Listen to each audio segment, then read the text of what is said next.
Saudi अरब दुनिया के सबसे सक्सेसफुल कंट्री में से एक है, जिसका सबसे बड़ा रीजन है उनका ऑयल रिजर्व। आज वो ऑयल एक्सपोर्टर किंग है, बट पिछले कई सालों से हमें सऊदी अरब डिक्लाइन होते हुए नजर आ रहा है, जिसकी वजह से सऊदी सिर्फ ऑयल की डिपेंडेंसी छोड़कर बाकी सारे सेक्टर्स में घुसने की कोशिश कर रहा है। बट क्या सऊदी का ये प्लान सक्सेसफुल रहेगा या फेल हो जाएगा, तो जानेंगे सब कुछ इस वीडियो में।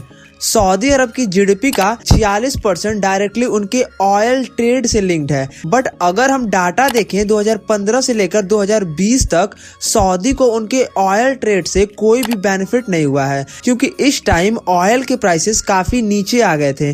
और इसी बीच पेंडेमिक में तो सिचुएशन काफी ज्यादा खराब हो गई थी, क्योंकि जब तेल की कीमत $10 पर बैरल हो गई थी, जबकि सऊदी को तेल से अगर किसी भी तरीके का प्रॉफिट चाहिए तो वो तभी होगा जब वो ऑयल को $60 पर बैरल सेल करेंगे।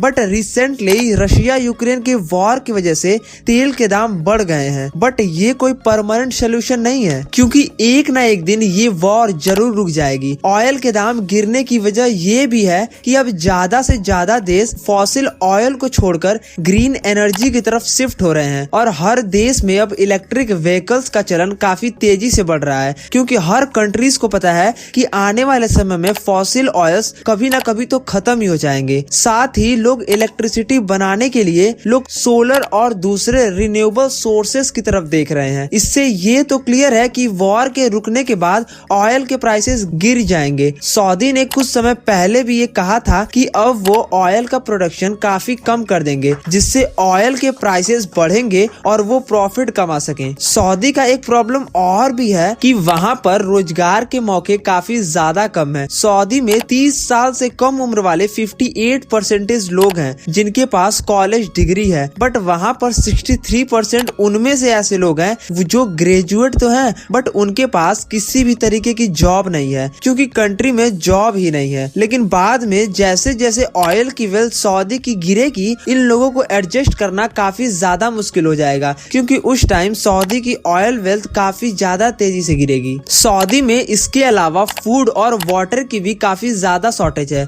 क्योंकि वहाँ दोनों ही अवेलेबल नहीं है। पर पहले ये जानते हैं कि अभी तक सऊदी इस वाटर और फूड के शॉर्टेज से कैसे निपटता आया है। सऊदी अरब 50,000 करोड़ स्पेंड करके नियोम सिटी बना रहा है। ये सिटी बस 200 मीटर चौड़ी होगी और 180 किलोमीटर लाइन जितनी लंबी होगी। सऊदी का इस सिटी को लेकर ये विजन है कि इस सिटी में 90 लाख लोगों के लिए जगह बनाएंगी, जहाँ ये सिटी खुद का अपना खाना बनाएगा। सऊदी ये भी चाहता है कि वो इस सिटी को 100% ग्रीन एनर्जी से चलाएगा। बेसिकली सऊदी अपने देश को दुबई की तरह बनाना चाहता है, जिसमें से वो टूरिज्म को काफी ज्यादा बढ़ावा देना चाहता है, जिसमें सऊदी ने अपने लॉज में भी काफी ज्यादा छूट दे दी है। एग्जाम्पल में औरतों को जैसे ड्राइविंग के लिए आजादी देना या फिर सिनेमा हॉल्स खोलना। सऊदी धीरे धीरे वर्ल्ड को ये मैसेज देने की कोशिश कर रहा है कि वो टूरिज्म के लिए बहुत ही सेफ और एक्साइटिंग प्लेस है। नियोम सिटी बनने की वजह से